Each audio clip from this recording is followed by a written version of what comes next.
Das nächste Gstanzl haben wir extra für Karlsruhe geschrieben. Also fühlt euch geehrt, bitte.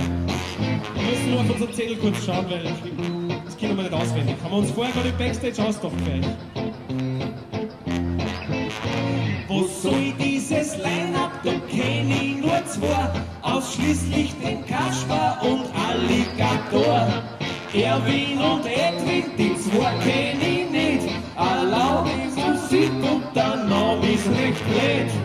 Hallo Maria, hallo